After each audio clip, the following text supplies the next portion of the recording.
Good evening, folks, and welcome back to another episode of your favorite podcast. It's South of the Cheddar Curtain. As always, it's your boy Devin Hine, sitting across from the man, the myth, the legend, Mr. Lucas Mueller. Come on, side of the folks, Luke. Hello, folks. Guys, just in case you missed it, in case you're living under a rock that is not named Packer fandom, our boys pulled out a thrilling win, 18-17 over the New Orleans Saints. I know going into the fourth quarter down 17-0, a lot of us are probably not feeling so good. However, the boys got it done in a true miracle fashion.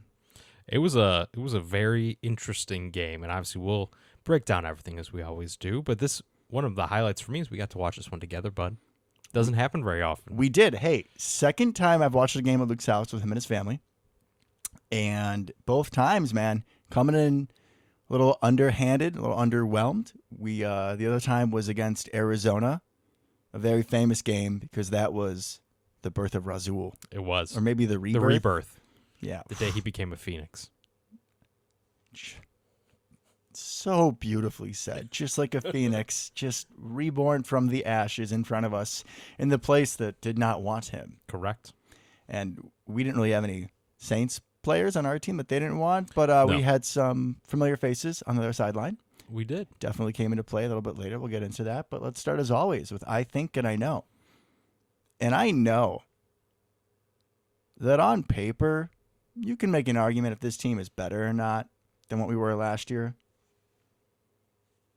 But this team is for sure a lot more fun. Some of the play calling we're seeing with LaFleur, we're talking about during the game. Like if he tried to call, LaFleur tried to call a run to the outside and a throwback from the third running back who's on the practice squad, there is no way in hell Aaron Rodgers would have done that. No way. Absolutely not. And we're seeing all sorts of creativity.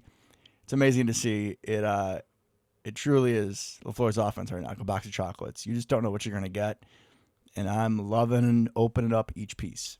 And I think there's one play I thought was super cool, and I forgot what happened on the front side. I think it was just like a bunch of slants or something like that. And on the back side, the action Jordan Love didn't even look, but something that I think we should look for in upcoming games was out of the pistol, right? Josiah lined up to the left, running back behind. And like I said, the play was designed to go to the right. It was like a slant or what have you. But there on the back end, we run a little swing route with A.J. Dillon. I believe it was A.J. Dillon. But he's not out there alone. No.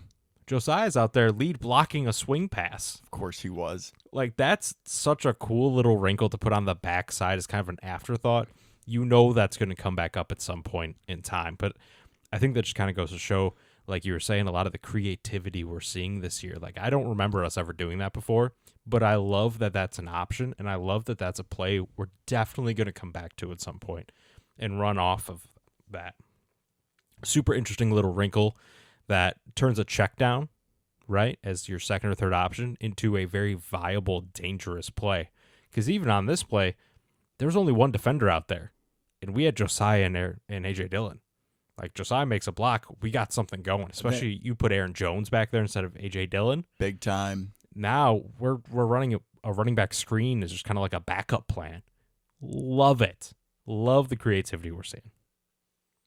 Yeah, man, it was great. I think that was, if I'm thinking of the right player, that was the dump off to Dillon where he got like 10, 12 yards, one of those screen plays. He took it for a first down. That's not the play I was thinking of. He didn't get the ball, but I'm sure we ran it more than once. A lot of these plays, like you said, setting it up for next week, making the defense thinking about it when we come on that type of personnel, that type of setup. And in this game, sometimes it just takes half a second of hesitation to, let me check this to make sure, okay, now I'm back to my assignment. Oh, shit, someone's behind me. Exactly. And when you got the horses that we got, they're going to get behind you quick. You're up. I got it, man. I had them in my head driving home today. I was prepared.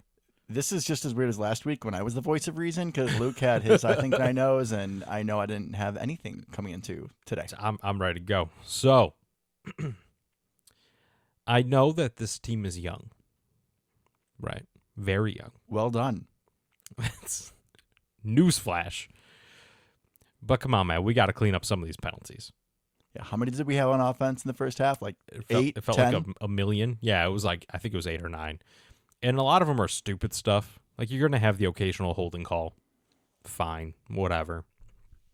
Defensive pass interference, illegal contact, whatever, right? Every team's going to experience that, but a lot of the illegal formations, The false starts, mental shit. yeah, that's stuff that needs to get cleaned up. And like I said, I know we have a young team, and hopefully a lot of that gets ironed out, but against a better team, or a team that was going to do anything on offense, because the Saints clearly weren't for most of this game, that kind of thing's really going to set us behind the 8 ball and get us behind on the sticks, and we're not going to be able to come back from. So we're never going to get rid of all of it with the team being as young as it is. People aren't going to be lined up in the right spot 100% of the time. We don't have Randall Cobb, Allen Lazard, and Devontae Adams out there, right? Who've been in the playbook for 3-4 years. They got this down.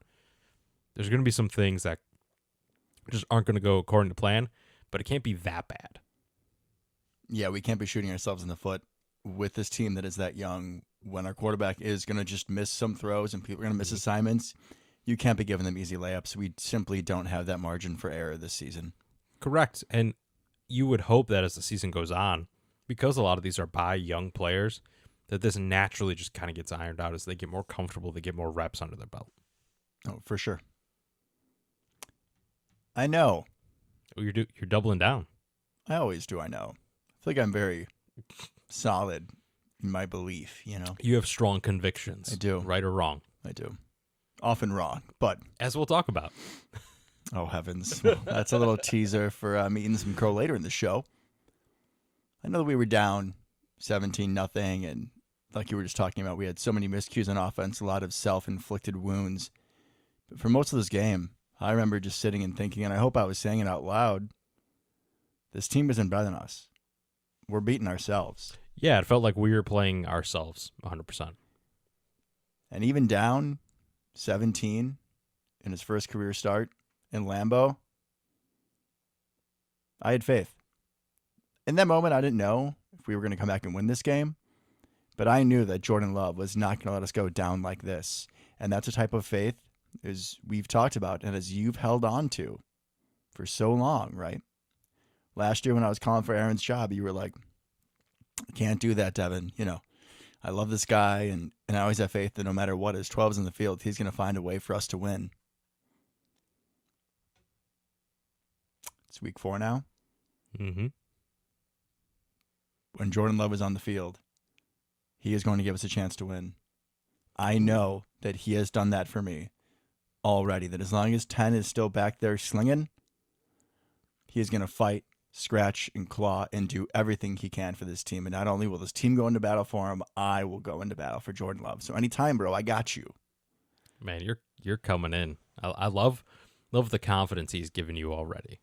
I don't think I'm quite there yet, and I'm gonna have a lot of good things to say about Jordan Love. Right, really like what he's done. I think we need to see a little bit more personally before I get that full blown confidence. But I will say already, I know he's gonna go down fighting. I don't necessarily have confidence that we're gonna win, like I did, right? Which is fair, but you know that he's going to give us a chance. He's going to sling it until the game's over. He's going to juke the hell out of an all-pro linebacker if that's the difference between getting in the end zone and not. It doesn't matter if he can't connect on deep ball. He's going to keep throwing them. He's going to keep on swinging. Right. He's going to keep on finding people that there's no way in business. There's no way you should have any business finding. Yeah, we're not going to look like, I think, in really any game like the Bears or the Jets did this last weekend. Or obviously the Broncos are a different story slightly, but like we're gonna go down and he's gonna try, man. Like the offense, we're not just gonna like dink and dunk the fourth quarter away and like, oh, okay, we got a garbage time touchdown, 17-7. Darn, we'll get him next week, right? Like he's gonna go for it. And LaFleur has proven that he's gonna call plays to go for it and let Jordan rip it, which is awesome to see that we have that kind of confidence in him already. We will never go quietly into the night. Ooh, I like Not it. while we have this captain leading this ship. I like it. Damn the torpedoes, full steam ahead. Man the guns. Give them hell. You got any more sayings you can just throw out there real quick? I think we're good for now, but I might be after the booty later. We'll see. That's fair. That's fair. All right, well, since you just refuse to think, you only know, I'm going to go with I think. Was that a deeper dig there? No. Just feel like I may be slightly less strong in my convictions, maybe slightly more contemplative at times. Okay. Okay. All right, Mr. Deep Um, Wisdom over here. Hit me with what well, you got. this is not deep. We all saw it happen. Okay, Socrates, I'm ready. More of an Aristotle fan. That's okay. I think we may have seen AJ Dillon lose running back 2. I mean, I don't think necessarily that's what's going to happen come Thursday, right? Come tomorrow. We're doing this on Wednesday. But the fact that Patrick Taylor was in for like pretty much the fourth quarter, that says something. Those goal situations, yeah. If we're going 5 wide with a running back, they're throwing out PT. Instead of AJ Dillon. I get maybe if you go, because he blew an assignment really badly on a pass block situation.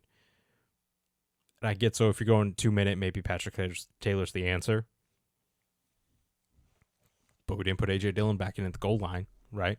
No. At no point did we put anybody in but Patrick Taylor. Which is super fascinating, right? I think we both probably want to see more Emmanuel Wilson. But Patrick Taylor's looked pretty good, man. Outside of that one miscommunication with Jordan Love on, are we going to run a hitch? What are we doing here on the 4th down? Yeah. That was ugly. Mm-hmm. But they left him in the game for a reason. They didn't have to, right? We weren't down to our last running back or anything. And I think that may say volumes about kind of the coaches are seeing what we're seeing to a certain degree from AJ Dillon. It has not been a good start to the year for him at all. I thought this game was maybe a little better, but it's been a rough start. Maybe we need to try some different faces in that room, at least to back up or replace Aaron Jones if he's not available. Yeah. The A.J. Dillon train continues to go off the tracks. I mean, we say it felt like it was a better day for him. Still 11 rushes, 33 yards. Just not getting it. And granted, the run blocking wasn't great.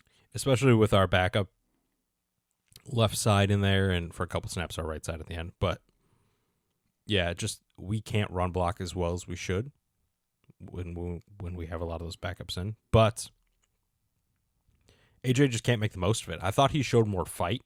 He did. I thought he fell forward a lot more. That's one of my bigger problems with AJ. For a guy that big, okay, you're not going to be able to just truck everybody, but at least fall forward, gain that extra couple yards. And that's something he's failed to do. But I felt like he did a better job of that. But his vision seemed really bad. And without watching the full all 22, it's a little hard to tell sometimes. But it felt like he was just running into blocks when I'm like, dude, there's literally no one for that entire side of the field. Just go that way. If you ever want to have the analysis of the all 22, bro, you can't afford that type of trauma in your life. If it's looking for these type of A.J. Dillon runs, where if he's looking in the right hole or not, because the answer is he's probably not, and that's just going to hurt you more. So if you want that done, you let me. I can take the hurt. I'll take the pain of watching the all 22 and watching the consequences of missed vision and how open some of these blocks were. And it feels weird. I appreciate that. But it feels weird because it felt like he was next to the hole. You know what I mean? I mean, on that one play, you guys pointed it out because I'm there, and anything with Josiah, just poke a joke at point a joke at Devin. It's easy. There was one where Josiah had a beautiful block, and AJ Dillon just ran right into him. Right. And there could was have a had hole 4 or 5 yards. And instead, I just want to go say hi to Josiah. I know he's popular, but do it in your free time, bro. Don't do it in the middle of a play. My God. Yeah, do it when you're on the sideline. Exactly. Right? Makes sense. But yeah, man, it's not what we want out of RB2. I agree. It looks like he's continuing the trend of losing his job as RB2. It'll be interesting to see, hopefully with Aaron Jones back this week, who gets the lion's share of the carries at running back. Wouldn't be surprised if we see more efficiency, the running back position, out of Keyshawn Nixon as opposed to A.J. Dillon, who did have 1 rush on the day. Loved it. Kind of under the table, but 13-yard per carry average. 13 yards might be more than A.J. Dillon has all season. Okay, not that bad, but. Josiah, maybe. All right, we're going to continue forward. I mean, we can do a little game flow first if you want. Yeah, I think we probably should. Obviously, the Saints got on the board first, right? They did.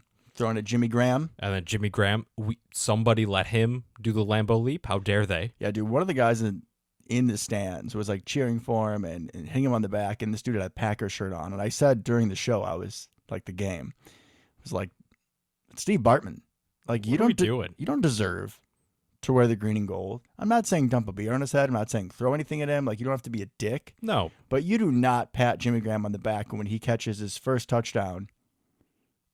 Well, not his first touchdown in Lambeau, but like, oh, he catches a touchdown as a Saint. Yeah, why are First we letting him? touchdown as a visitor. This isn't like some Packers legend, you No. know? This is a dude who apparently before that had 2 touchdowns in Lambeau over the 2-3 seasons he played there. Yeah, it was rough. Kind of shows just how efficient he was not. Yeah, not very good at all for us. So Jimmy Graham gets that touchdown. Saints had a field goal in there. And then with all the injuries adding up, not only does that affect you, prospectively offense and defense, but then it affects you in another area. It affects you in special teams. And unfortunately, we gave up that punt return to Rashid Shaheed. I always say that backwards. So just happy I got the last name right. So Shaheed takes that. Then it's 17-0. It's feeling like, oh God. Yeah, they got a field goal right before half to make it 17. Third quarter comes out, and just like throughout the first couple quarters, we did have promising drives, just never quite made it to the Holy Land, whether it was the self-inflicted penalties, Jordan Love maybe missing a throw or two, the running game just not being efficient enough, and we find ourselves by the start of the fourth quarter, we had that drive that bled into the fourth quarter that we couldn't convert the fourth down, where Patrick Taylor, Jordan Love not on the same page. Looks like we were completely empty, and Patrick Taylor's at the bottom of the screen. The original call was a go route, and he had Demario Davis on him, which Davis was playing off as he should have, and I think Dude was like 10 yards off. Love's hope was that he was going to just kind of make that a quick curl and come back, which based on the coverage would have made sense, and it was a 4th and 2, 4th and 3. Yeah, I think it was 4th and 2. Demario Davis is probably 5, 6, 7 yards off, and instead Patrick Taylor tries to continue with the deep route. Jordan throws like it's a curl, and it's a really bad-looking miscommunication. But we get the ball back, 8, 9 to go, down by 17. We never looked back, man. He started hitting people left and right. He had beautiful throws. Reed, Dobbs, he started hitting Musgrave a little bit more in the comeback. Like I said in my I know, dude, it was just everything he was going to do to lead us back, he did, even if it meant using his legs sometimes. I think on that first scoring drive, he had like a 30-yard scramble where he just ran down the sideline and kind of faked him out a little bit. Yeah, made the defender who was ever being blocked by the wide receiver on that side, just made him miss. Showed me a lot. And the defense, to their credit, man, how they only give up 10 points, but I felt like they were on the field the entire time. Does it help that Derek Carr's out? Sure, but Derek Carr wasn't world beating us. No, I've seen a lot of people online talk about, they didn't have the starting quarterback. Cool. It's not like he was crushing us anyways, and it's not like Jameis played terribly and came in and threw 3 picks. No, it was. I thought the quarterback play on their side of the field stayed pretty consistent. Yeah, and pretty much the entire time I felt like it was our defense stuffing pretty well, honestly. Yeah, I thought they were doing a nice job, especially down Jair. And at some point we lost Valentine, so we were starting Corey Ballantyne. Yeah, Corey Ballantyne started at least the entire second half because they showed after halftime that Jair... Dude just got brought up from the practice squad. Go cover Michael Thomas or Chris Olave. Have fun, dude. And that was it. Can you imagine if we didn't activate him? Because you know who comes in then? Who would have been left? There were no corners left. Oh, boy. Innis Gaines? No, he was not active. That's true. We didn't. The only other people we had in Valentine the secondary. The only other people we had in the secondary. All the safeties. Jonathan Owens. Ugh. Worse. Dallin Levitt. Put him in a corner outside. Yeah, because I doubt we would have done that. No, we wouldn't have. We would have just gone super zone. Super zone, put Dallin Levitt in. Savage would have moved to... Savage would have done something, and Dallin Levitt would have gone to safety. Or Owens.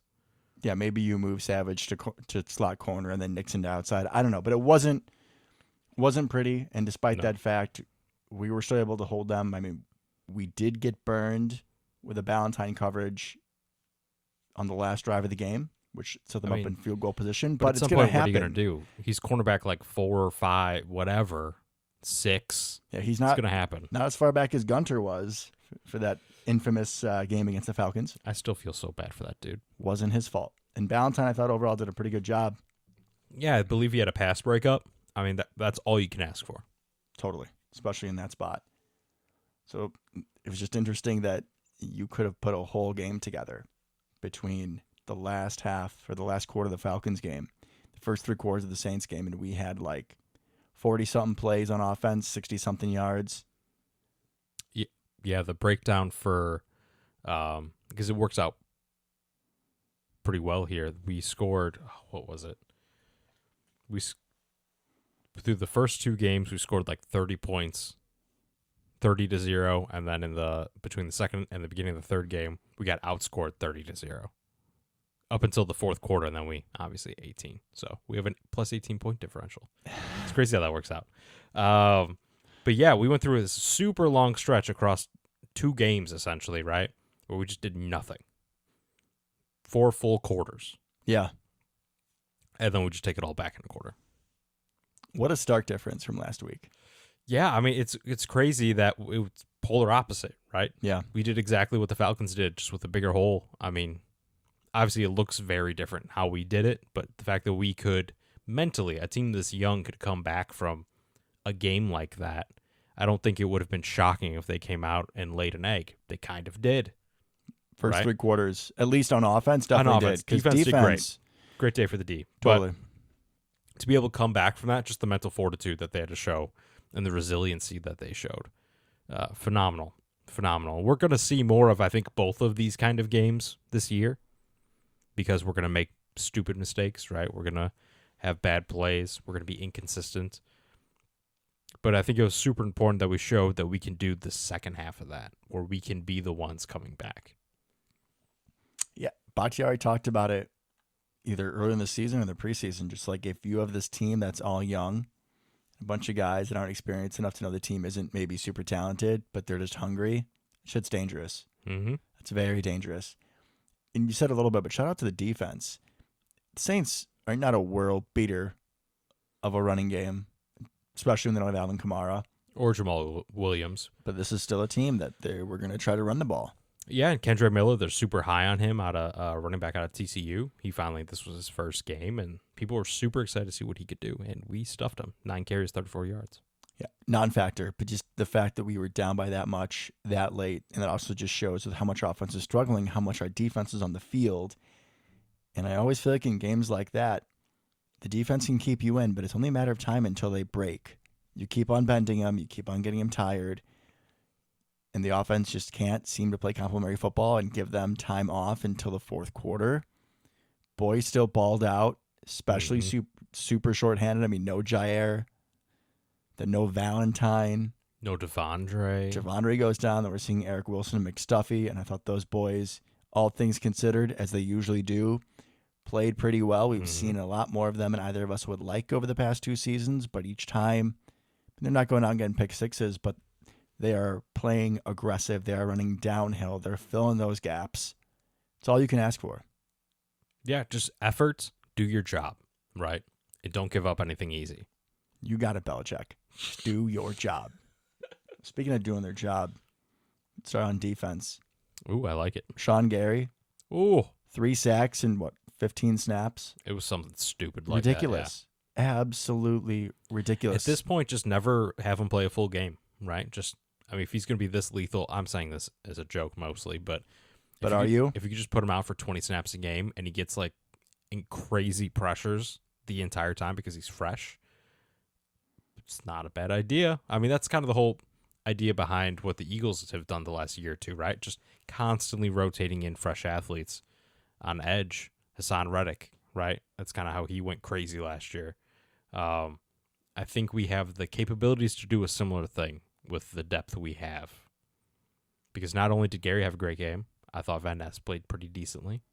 I think JJ had a great game. Enigbari with a huge bounce back. He looked way more forceful than I remember ever seeing him, right? Because coming out of college and what we saw last year, he's not a crazy athlete. He wasn't doing like some ridiculous bull rushes like young Rashawn Gary, right? Or like Van Ness is now. Much more of a technician. Solid footwork, solid technique, right? But this last game, he kind of dominated some of those reps.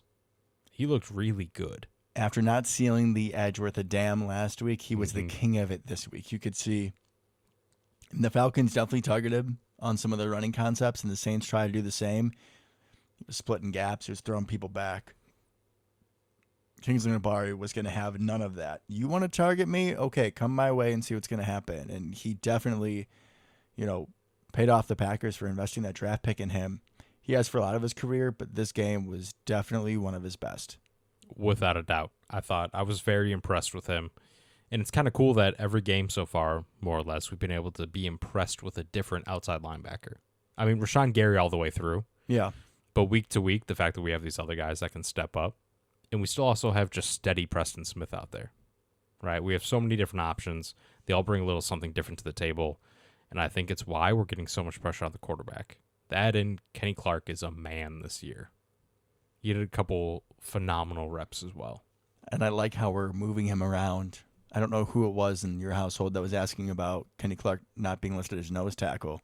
But yeah, we're not putting him a nose tackle because we have Devontae Wyatt or Slayton. We can move him around. And not only are we changing how we line him up, but he's also doing all sorts of stunts and loop arounds. Feels like we're doing a lot more loops and stunts than we have in the past.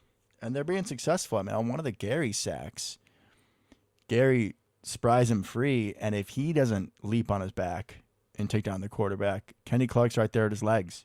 Right there. Because he just came out of nowhere. You don't expect to have Kenny Clark backing up your right tackle, but that happened multiple times on Sunday. Which is awesome to see. I love some of the creativity. Similar to offense, I love what we're doing with that defensive line, especially given that it feels like we kind of got some more bodies there. A little bit quieter day from Brooks and Wooden, I would say. Yeah, Brooks got significantly more snaps than Wooden. It appears that one of them is a little bit ahead of the other one. Which I think is the opposite of the way we drafted them, if I remember right. Correct, yeah. Wooden was a third or fourth. And then Brooks was at the end there. Yeah. But good for him for getting out there. Got his first career sack last week. Obviously didn't get another one this week, but that's okay. I mean, I like that we have some young depth there. Hopefully they can show a little bit more because I think our starting defensive line, pretty happy about. TJ Slayton just being humongous in the middle. And then you got disruptors in Kenny Clark and Devontae Wyatt. So I think we're set up for success there as long as those young guys can keep growing. Yeah, the supporting cast output that we got this week from the defensive line, I was pretty happy with. If that can be kind of the average, because Atlanta was terrible and the Bears are probably a little overzealous because of how much of a dumpster fire that organization is currently. Yeah. But if this is what we get, I'm pretty happy with that. I'm good with it. Yeah, it's a win. Other things on defense quickly, and I know I'm going to sound like a homer here, but I do just want to shout out to Razul God and Savage, honestly, because you have the team that's really banged up defensively, and especially when even Valentine goes down, you have a secondary that's hurting. You have Devondre's out, obviously no Jair, and both those guys stepped up and did their part. Darnell Savage continues to play downhill, continues to play aggressive. Even if someone's running out towards the sideline, he's going to thump them. One of these days we might get a 15-yarder for that, but he is playing where he's going to send a message, and Razul God, just being the elder statesman that he is, I was salivating every time he would throw at him. He had a couple pass breakups, very secure tackles. He had another screen blow up. Can't ask for anything more, man. Thank you for not being an easy take for Luke. Because if Razul God sucks, I'm going to hear about it. So I'm glad he's making you work for your digs a little bit. He is. And hey, I'm all for it as well. But yeah, I completely agree. Savage looks really good. Looks like a rejuvenated player this year.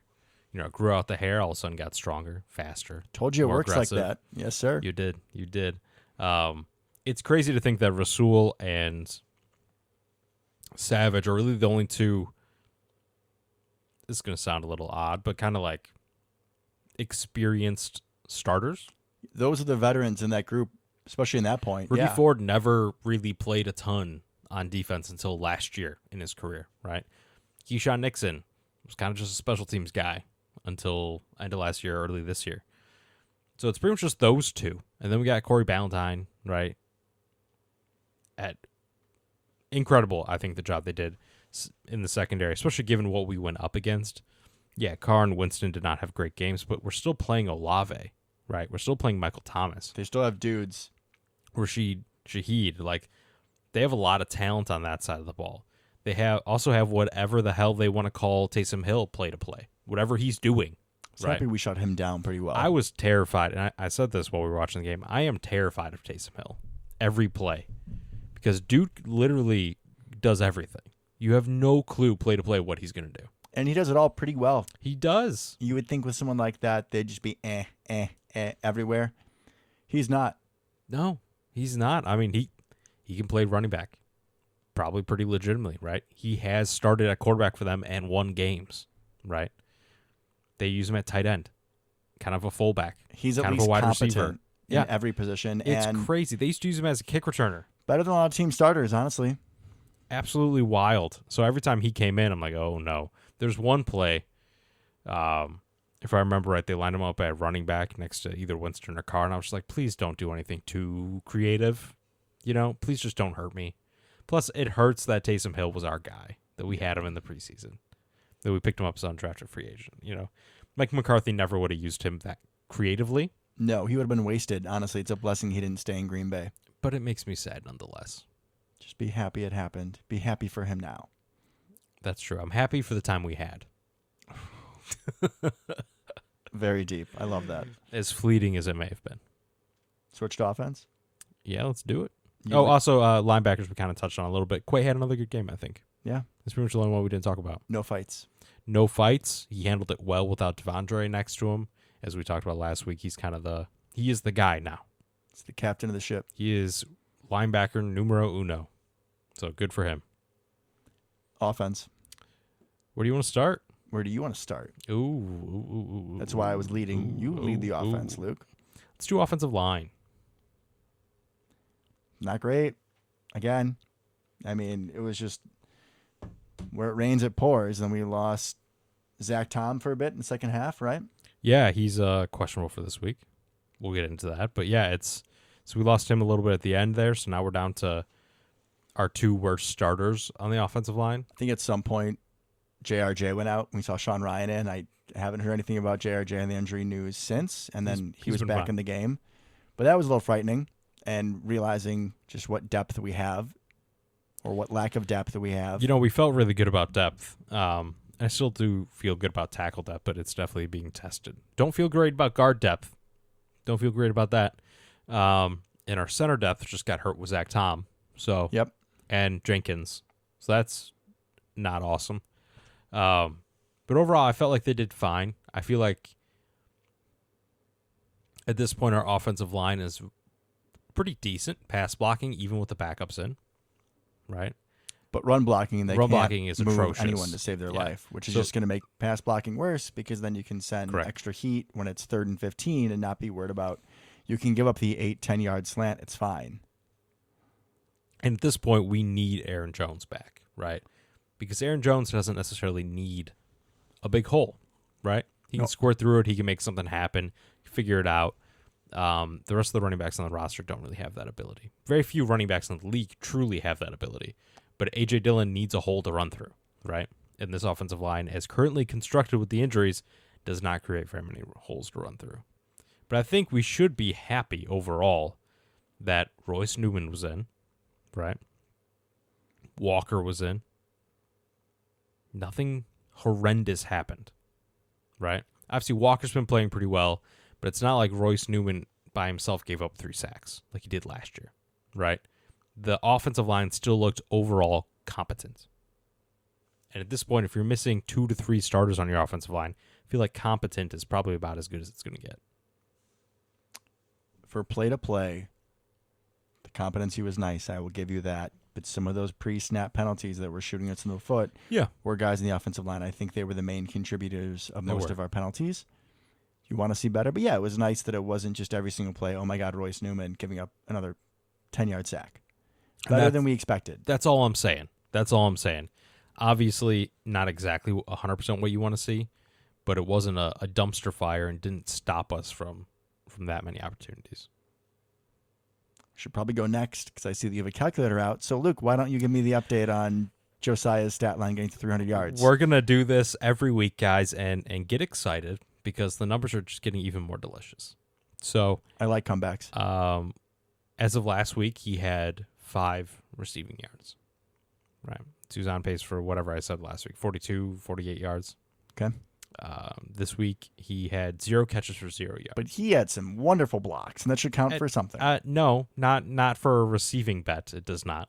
Total yards bet, actually. Total yards, that's true. So if we ever hand him the ball, Yeah, the Josiah Cat's coming. are we going to count if like it's a kind of a squib kickoff situation? At this point, I feel like I should give you those yards. Okay. Anytime he touches the ball. Anytime he touches the ball. I mean, at some point, I'm going to be pushing for credits for blocks. It's not going to work that way. I didn't say you were going to give it to me. I said I was going to push for it. You can push all you want, man. So he still has 5 yards. So if we take 5 yards and divide it by 3, right, to get his average yards per game, that leaves us with 1.6667. Right? Yeah, 1.666 for you bringing this shit up. Leave Josiah alone. So if we take that number and multiply by the number of games we have, right, at 17, we're at 28.3 yards. That's what Josiah's on pace for. Okay. 28.3 yards. Okay. I hear that. And I'm just going to say that we're going into Detroit, a place where Josiah feasts. I mean, it's all relative for Josiah. His feasting doesn't look like what, pretty much anyone else on the team's feasting looks like. But I understand your point. And, hey, I'm rooting for him. I'm rooting for the guy.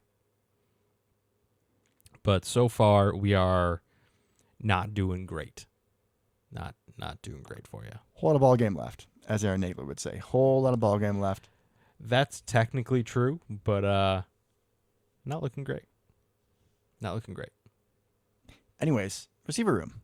Speaking of people that actually catch the ball, Romeo Doubs, king of the back shoulder fade. He's pretty good. He's already had that as a tool, and his tool belt is pretty amazing. And Jordan Love and him are just on the same page with it. I mean, the one in the fourth quarter, bottom of the screen. Perfect throw. I don't remember which touchdown of the comeback that was. That was the last one.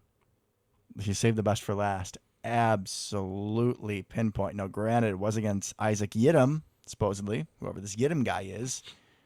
Didn't matter, man. Doesn't matter which cornerback you're playing. It's a perfect throw. You cannot defend it.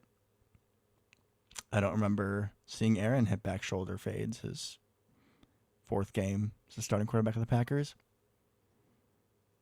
That's fair. To be also completely fair, what were we, like 13 or 14? So maybe we would have known what it was, but I think we're like, oh, that's pretty. That's cool. That's fair. Yeah, Romeo had another great game. 12 targets, 5 receptions, 73 yards, and the tutty. He looked good, man. He looked good. He is clearly, without Christian Watson, we knew this was going to happen, but he is the alpha dog in the room, right? As he should be. Maybe not personality-wise, but he is definitely commanding the targets. Him and Jordan, and this came out in camp, even with Christian Watson, that they had quite the chemistry, right? And we're definitely seeing that play out without a doubt. And I like the different ways we're using him. So we saw him on some good intermediate routes the first couple games, a lot of that kind of deep ins and stuff like that. Now we're seeing him a little bit. He ran a slot fade, right? Mm-hmm. Got the ball thrown to him there. Had a phenomenal catch there. And then had that great back shoulder. So we're using him a bunch of different ways, which I love to see. And I think if/when Christian comes back, super excited to see what he can do with him. Just going to open things up for him more. Like you said, we're hitting him a lot. Intermediate, 10, 15-yard deep end sort of stuff. And we have Christian Watson. That's just going to open that up even more. It's going to be wide open. I do expect Romeo Doubs will still be the leader in targets and receptions. But those yards per catch, I believe, are just going to go up with Christian Watson, the Randy effect. I'm not going to go over it for the 15th time. But you should be excited for the verticality this offense is going to have again shortly. Yeah, because it's not just Christian, right? We still got guys that are playing currently that have that verticality. And I think that Romeo has shown that he can get vertical, right? He's not just an intermediate guy, but he is also a very good possession receiver. He had a couple nice slant catches kind of in traffic. He looks great all over the place, and I'm really excited to see what he can do as he continues to grow with the rest of this room. I mean, Romeo, Reed, and Musgrave. Now, granted, Musgrave might fall down after he catches it because apparently Luke is right about that. But all these guys. We saw it happen, right? did. He got a speed wobble. I love Luke, but he needs to figure this out at some point. But he had a great game, I thought. Yeah, I mean, you wish he could have got to that one, but he's just, which it really isn't his fault.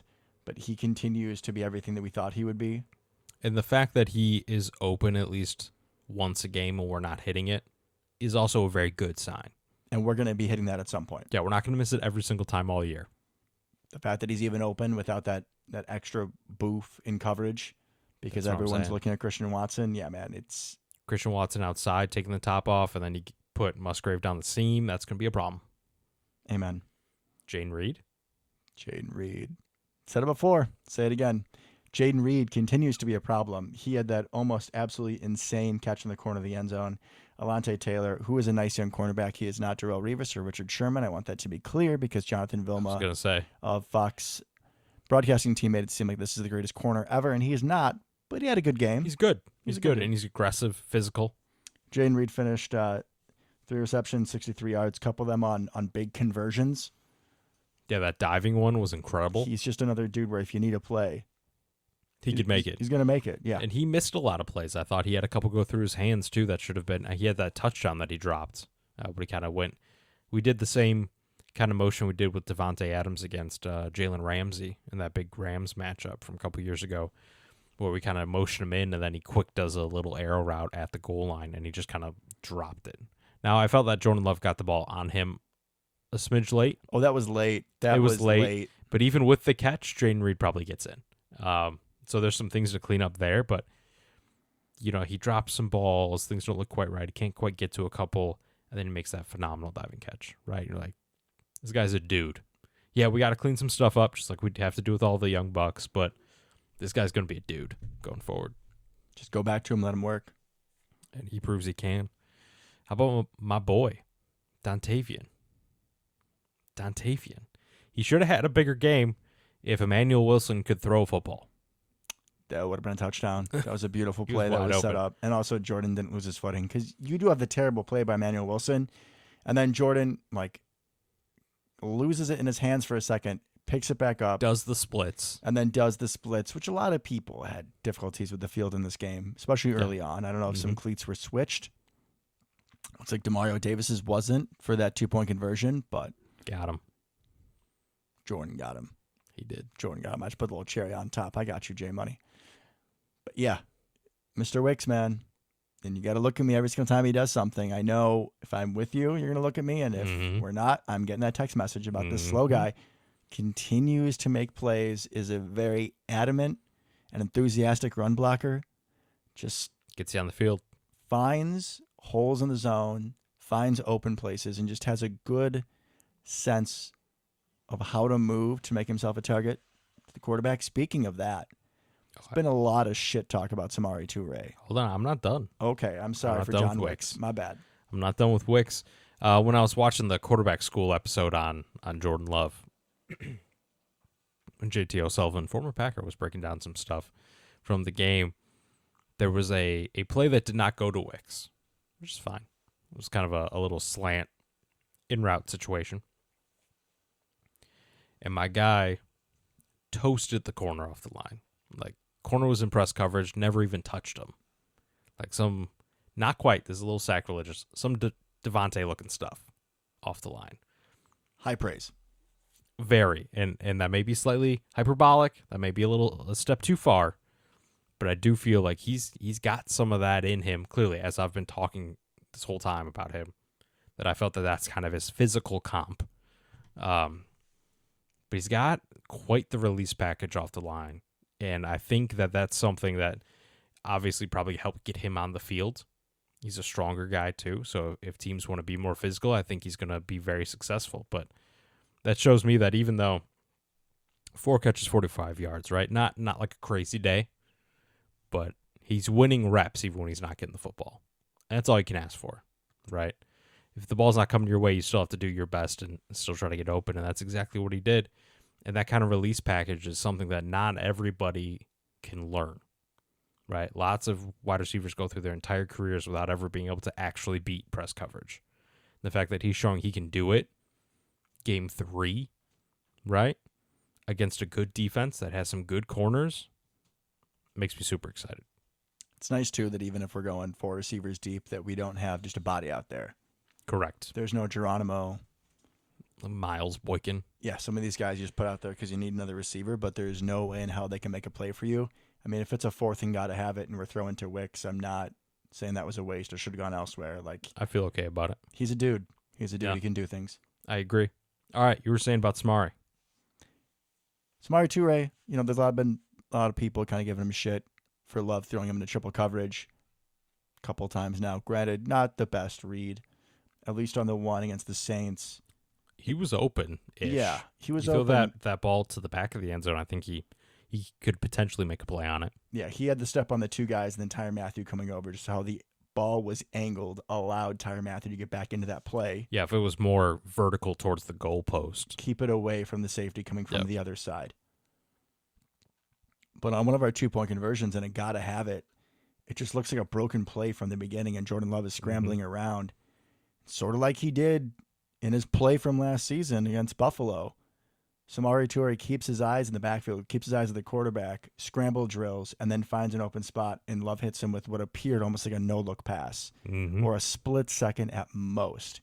And Toure brings it in on a contested catch. This is a dude that a lot of people have been, saying, why is he getting so many snaps? But when he gets the opportunity, he takes advantage. And if Jordan Love is throwing to him in triple coverage, there's a reason. He's got some faith in the guy. He's got some faith in the dude. This is one of those guys that he was throwing with. Right? Who was, back of the roster receiver last year?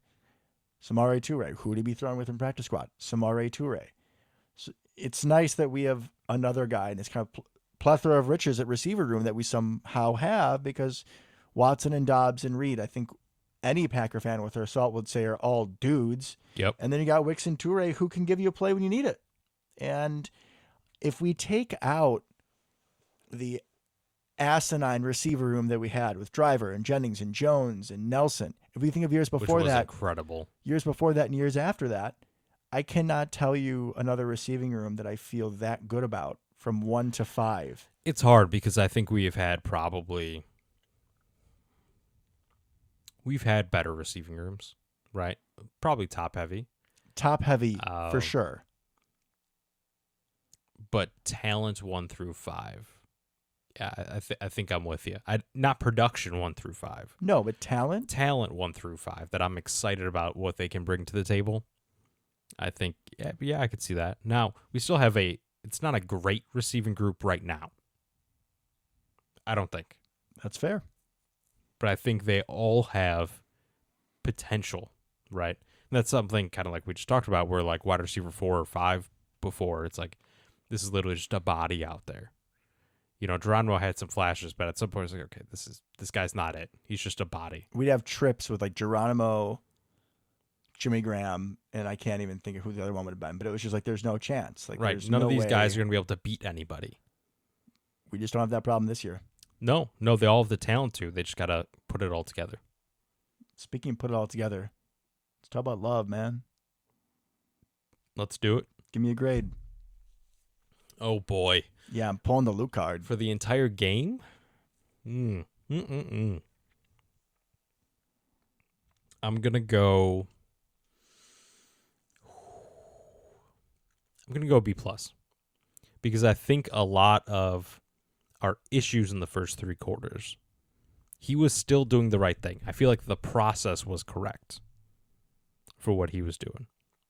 The result was not always there. And I know that's something LaFleur talks a lot about, but he wasn't throwing to the wrong guy, right?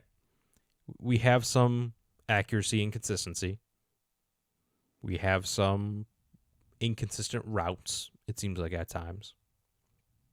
Even that throw to Jane Reed in the end zone that he didn't catch where he laid out for, like, what was the outside receiver doing? He was just in the way, right? That's not what that's supposed to look like.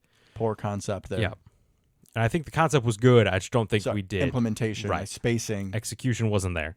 And I think we have some of that. We're going to have some of that from the young guys. Like, that's what we just talked about. But I feel like overall his process is good. And despite having some accuracy issues, however they may come about, he's not putting the ball necessarily in harm's way very often. He had the one pick today or Sunday. It was the arm punt. Yeah. So that's really the one where the process was just flat out wrong. But I feel like you can see the confidence in his drops and the way he throws the football, right? Where he is letting it go, right? There's confidence in his throws. He's not tentative about them. He's progressing through his reads. I feel like all that's very positive. And the accuracy and the routes will hopefully just come with time and timing. But you can't teach clutch, right? And you can't teach, I think, the pocket awareness he showed. And he kind of referenced the JT O'Sullivan video again. There was one, his long run where he took off to the left. Yeah. Right. I don't know if you saw this because like during the game you don't really see it, but he peeked back, right? So he kind of beat the guy coming off the left tackle, kind of got around him, and then he is running straight towards the sideline. To his right is like the field with all the players, right? He turns to his left to take a little peek behind him to see if there's another rusher coming up to blindside him. And we see that all the time in football, right? Where like a quarterback will escape outside the pocket and they don't see the guy just running them down and they kind of get tackled from the ball, whatever. Took a little peek back, knew he was good, and then just booked it, right? That kind of awareness and even some of how he slides in the pocket, slide in the pocket and then deliver kind of a sidearm 3/4 angle type of flick of the wrist type thing. He's moving his body in that case out of harm's way while still keeping the release point in the lane he's trying to throw into. Veteran quarterback move, man. And even a lot of veteran quarterbacks can't do that. Just No. Physically, athletically, that is not an easy thing to do to keep the kind of rotation and torque you need on the football to get it where you need it to go when your arm's not in its traditional slot, right? Obviously, Aaron could do it. Favre historically could do it. Patrick Mahomes can do it. Allen can do it. Herbert can do it. It's pretty high company. Right? I'm not even necessarily super sure. It's going to sound bad, but that like Tua can do it. I don't necessarily know if that's the case. Burrow can, but like that's pretty much top echelon quarterback type play there. It doesn't mean he's in their conversation right now, but you're seeing the traits that he has that prove why we picked him where we did. Like I said, not even all the plays where he did these things worked out great, but the fact that he can do them and is showing them so early in his career, I think is super positive for us going forward. So I'm not going to give him an A, obviously, because, you missed Musgrave, even if some people think maybe you should have kept that route straighter or what have you. You underthrew some deep balls, which seemed to be kind of a recurring issue. Mm-hmm. But you showed up when it mattered, and like I said at the beginning, you just let the thing rip. And that's kind of what we talked about, I think, the last couple of years is what I wanted to see from him specifically. Just go out there and throw the football, man. Like, you got all this talent in the world physically, what we heard, what we saw, right, in college. Just go out there and throw the thing, right? Just rip it. Take the training wheels off. Exactly, and I felt like we have definitely seen the training wheels start to come off. Kind of reminds me of Forrest Gump. Love that movie. Absolute classic. If you haven't seen it, you're welcome. That scene in Forrest Gump when the bullies are throwing rocks at his head. Bunch of dicks. And Jenny's like, run, Forrest, run. And then he starts trying to run, but he's got the braces on. He's kind of hobbling. You can see there's a little something there, but just ain't quite it. That was J-Lo for the first couple games we saw him, man. Just hobbling. People throwing rocks at him. And we have seen the first few weeks of the season, he has run right through those braces, and now he's running full speed, and he ain't going to stop. Knock on wood, heaven forbid, something bad happens, but he is full stride. He's playing with confidence. You see it in his throws. You see it in the way he runs the ball. There is no indecision. Correct. When he leaps, it's 2 feet. There's no puddling around here whatsoever. And just the way he leads the guys. My grade was going to be B+ originally, but I'm not going to copy you. I'm going to give an A-. Now, okay. Is a big part of that from the LFG that I saw him let out after his touchdown run? Oh, the flexing and all that? Oh, you bet. Absolutely. I was so there for that. Loved it. So there for that. And all the other guys were like, yeah, this is Jordan. Like, you guys don't see that, but this is the competitor. This is the fire that we have. And I knew that when the defense went back on the field, they were not going to let anything happen based on the fire that we saw from our quarterback. And even just watching guys like Aaron Jones, if you can ever see his reaction to something J-Lo does when they're trying to show the floor or whatever, like, everyone is so excited for this young man. You can tell they all love that guy. I don't think either of us predicted he would be off to such a hot start at this point. I'm on the same page with you 100% about the missed throws and the accuracy. We're hoping that's just time. It would be a little ridiculous if we had a quarterback who is this good with the accuracy issues. I mean, it kind of reminds me of Josh Allen a little bit at points, Yeah, I could see some of that. which then Josh Allen did fix. And now Josh Allen's problem is just that he makes poor decisions a lot of the time. Very rare that you see somebody with this much talent consistently miss those throws. I hope by the end of the season we're having a different conversation. I think if they're still there at that point, then this is a different animal in and of itself. Like you said, watch the process. He's going through his reads appropriately. He's leading the team. He is the captain. And I have been very impressed with Jordan Love. And it's great to be excited about not only this team. I mean, just watching sometimes the colors when out in the field, I get excited. But just seeing what he's going to do, it's exciting stuff, man. Man, I'm right there with you. He's an exciting player. And he's, like you said, he's leading the team, and they all love him for it, right? And that's, you don't necessarily know when a team kind of transitions like this, what's going to happen. But there were a lot of clues pretty early on that they were completely bought in with Jordan, and how they came back and how they fought and the reaction to the plays while they were happening just kind of went to prove that all was 100% correct. As Rashawn would say, stop playing on him. Stop playing on him, man. Speaking of playing, we play tomorrow, boys. We do. Woo! So excited. And ladies and gentlemen, of course, everybody is be welcome inclusive. on the show, of be course. Inclusive. Be inclusive. We back. We host the 1-1, 2-1, 2-1. short Lions. 1-1 would be a trick at this point. Okay, touche.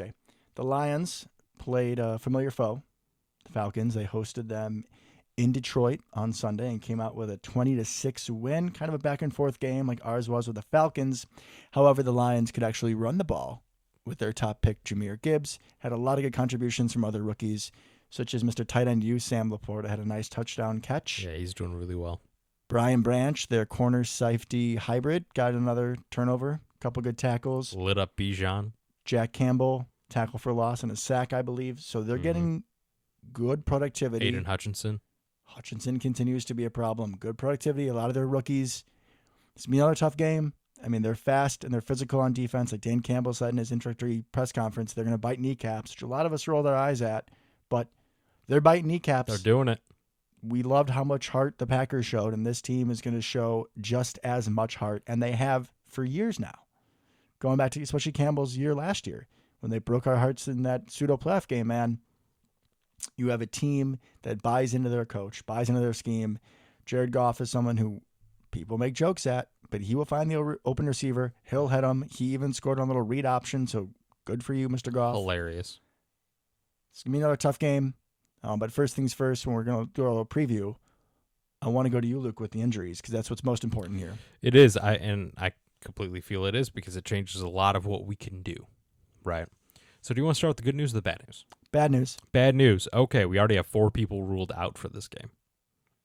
That's not great. Nope. So they are Zane Anderson. Oh, God. What are we going to do without another backup safety for special teams? What are we going to do without him? We need to think about cutting him or something, because that's a roster spot and actives and issues. Right. So just real quick, we'll get into this for just a second. We have called Patrick Taylor up 3 times from the practice squad. You only get 3 times. So the 4th one, you have to sign them to the active roster. So if we want to use Patrick Taylor at any point the rest of the season, which I imagine we want to do, we're going to have to cut somebody. Zane Anderson's probably that guy. Yeah. Or put him on IR, whatever. David Bakhtiari, out. That sucks. Devondre Campbell, out. Okay. Not good, but I feel better than I would have last year, right? Agreed. Don't love it, but we can probably survive. El Jenkins, out. So backup left side of the line coming in. And then we get to questionables. Questionables now, a little bit better than last week.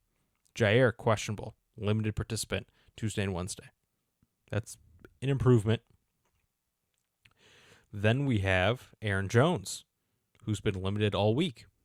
He's going to go, right? I suspect he's going to go. Agreed. They kind of already said he's going to go. Like a couple people, I think Romeo said he was going to go. Yeah, him and Christian should be back. Yeah, and then Christian said he was going to play. And then Matt LaFleur apparently tried to walk that back a little bit. But, cat's out of the bag. So Aaron Jones, questionable. Zach Tom, questionable. Did not practice Monday. Limited Tuesday and Wednesday. I think he's probably going to give it a go. Hopefully. Here's hoping. I don't want 60% of the line to be backups. Let's just play if he doesn't play. What's the offensive line? It'll be Walker, left tackle, Newman, left guard, Myers, center, JRJ. JRJ, right guard, and then Yash, right tackle. And who comes in off the bench then? Caleb Jones. And Sean Ryan. I mean, that's Michael Jordan, and that's it? Michael Those Jordan, are the only yeah. other backups we have? Yeah, pretty much. Okay. So not great, right? The swing tackle at that point is Caleb Jones. If we have 6 offensive linemen, I assume it's Caleb Jones. He better be active. So I don't love that. Really, Zach Tom is going to be kind of a sneaky big play for us, right? He's Huge. the worst, not the worst, but he is the least known name of the 3 linemen that are injured. He's definitely at this point the one we need to play the most, I think.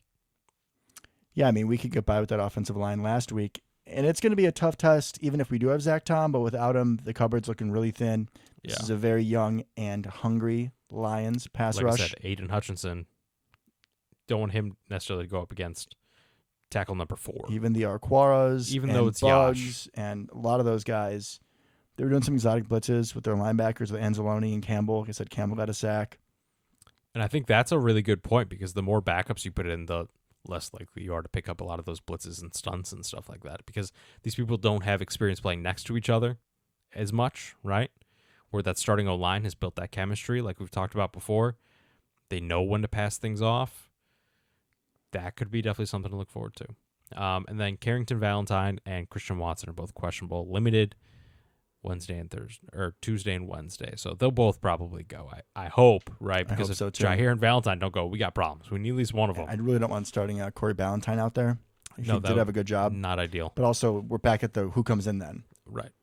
If he goes down, nobody. What do we activate? Conray Thomas, maybe? Like, that gets real rough. That's Ladarius Gunter territory, and I just don't want to see him on the field. Completely agree. So the name of the game plan for me, Aaron Jones, Mm-hmm. and early play action, because the Lions are the worst team in the NFL against play action this season. Ooh, love So maybe, that stat. You hit him with it early, but then maybe later drives, hit him with a play action on first down. We can't just be so predictable in the running rhythm, but we definitely do need to establish running the ball, or else it's going to be a long day for Jordan Love and this passing game if we don't get anything going and those edge rushers can just pin their ears back. Not the position you want to be put in. But even if we do go down by 10, 15, 14, 17, whatever, we got number 10 out there. So we're going to fight. And I expect it is going to be a Lions fight in Lambeau Field tomorrow night. Oh, I like it. It's going to be a good game, I feel. I feel excited for this. It's going to be a nice test for us. It's weird saying that about the Lions. But these teams should match up pretty well against each other. I'm looking forward to this a lot. It's a fun matchup. Both teams are young. Both teams are hungry. A lot to prove. A lot of young guys on the rosters. I think still on both sides, right? Obviously, we're even more of a question mark than they are, but you had all that Lions talk last year and into this year, right? And they still didn't actually accomplish anything last year. They still have a step to take to get to where I think a lot of people expect them to be. So it'll be interesting. We're also, the winner gets the NFC North for the time being, right? Because we're the only 2 teams worth anything in the NFC North at the moment. We're both 2-1. The other 2 are both 0-3 because they're garbage. So it's kind of a sneaky big game, right? Yeah, this it's a litmus test. It 100% is, because the winner's going to be the leader in the North, right? It's kind of a weird thing that it feels like it carries some weight right now. A little bit. Where it's like in years past, I don't think I would have cared, right? It would have been us versus the Vikings this early, probably. Be like, okay, we'll just catch them later, But this feels like we can kind of reassert our dominance a little bit potentially here. Before we get out of here, one specific stat line. Go. Oh, God. Okay. I believe I'm going to go. Well, first of all, I'm going to preface this by it's nice seeing an injury report before, because 50% of mine from last week weren't even an option with Jair out. We let him slide. Yeah, which I appreciate. I'm going to go Christian Watson, 113 yards and a touchdown. Okay. I'm just going to keep picking injured people, so hopefully that doesn't bode poorly for him. But I think he comes back with a bang. What are you thinking? I think despite a stellar 2-touchdown game from Aaron Jones, I think that A.J. Dillon shows us something. Oh. 65 yards, total, 1 touchdown. I like that you sneakily put in 2 there. I like that. Yeah, man. Got to have some faith in him. Okay, so other specific stat line. What's Josiah do in this game? We going to get any receiving yards? We're going to add to that 5-yard total? I think against a familiar foe, I think that, if we need a play here, I think that we get Josiah on a little spider 2-wide banana, 1 catch, 6 yards. Ooh, more than 3 good doubling. blocks. I like it. Okay, well, tune in next week, guys, as we break down that 1 catch for 6 yards. And as we continue to have an audience for Luke's torment of me. But until next time, Go, Pack, go. go Pack, go.